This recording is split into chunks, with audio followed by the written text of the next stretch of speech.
what we have is our voting power, which we currently right now have, if you look at the predominance of Reform UK, and also our protesting power, the ability to statically protest wherever we want, regardless of where we are.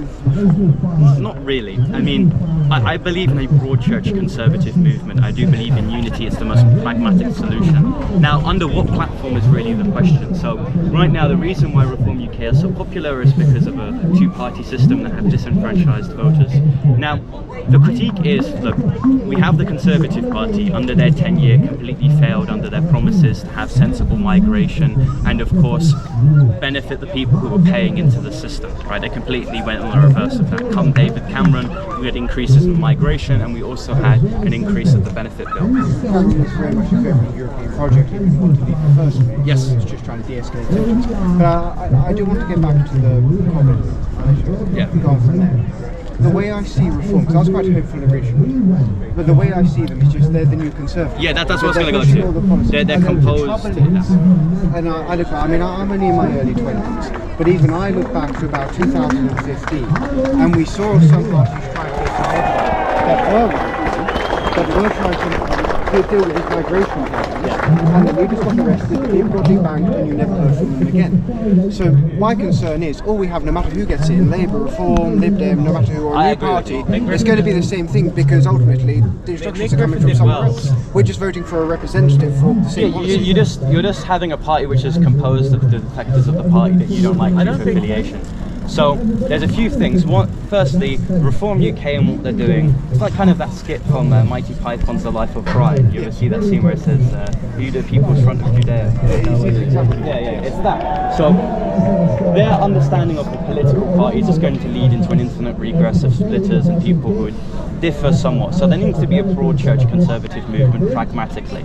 I don't think it can be on the Reform platform. I think it needs to be on a party that is comprised of different people who hold to this kind of set of essential dogma but disagree in some certain areas. It needs to be democratic. It needs to have a voting system.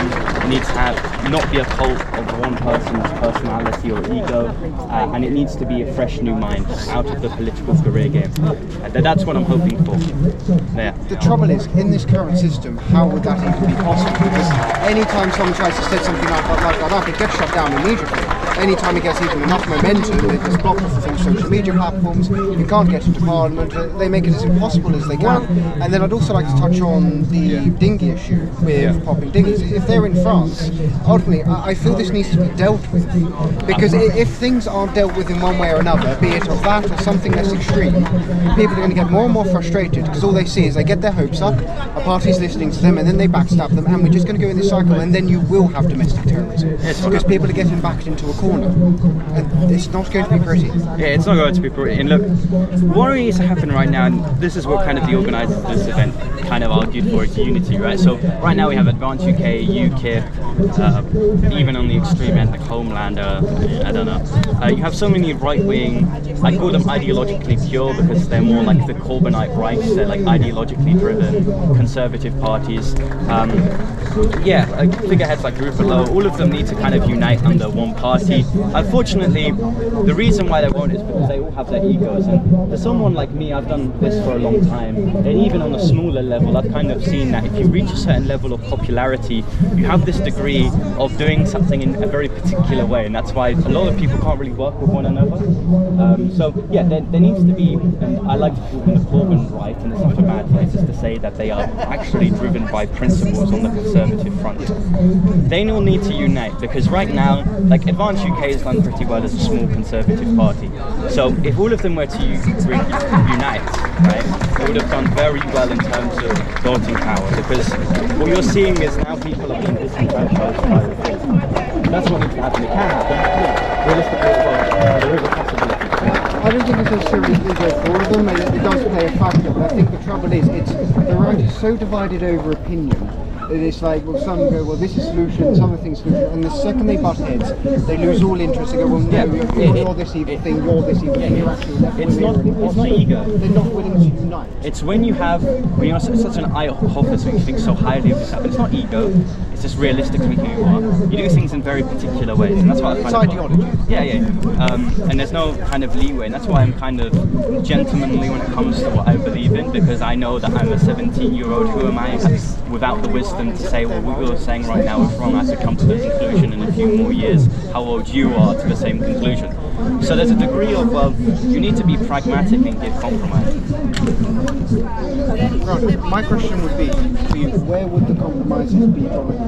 What do you think are the policies that need to be introduced that would actually start addressing this issue to calm tensions down and fix the core problems? Yeah, so right now, let's look at immigration because it's totally appropriate what's happening right now. So firstly, we need to take the Calais agreement that the Conservative Party proposed, that there would be an immigration centre that would kind of handle the claims of asylum seekers. Now the reason why this would happen is firstly, it would resolve the issue on the left, that there aren't safe and legal ways to come to this country. Secondly, it would reduce the possibility that people come through dinghies into here because now they'll be vilified by the people on the left even because they have a perfectly safe legal route to come from a safe country to another safe country. And thirdly, we need to have this understanding, well, if I don't hold to a stronger opinion than you do, therefore we can't agree with one another, right? And we need to go back to like reception children with that kind of understanding, because we look at the very extreme side of like the Homeland Party, for example. There are people even within that party that now leave because they believe their migration policy is too extreme, even though they believe that you should essentially deport anyone. Quite agree, just so we understand each other's definition, what do you consider an extreme? Extreme Homelander, I mean, it's just the like incels online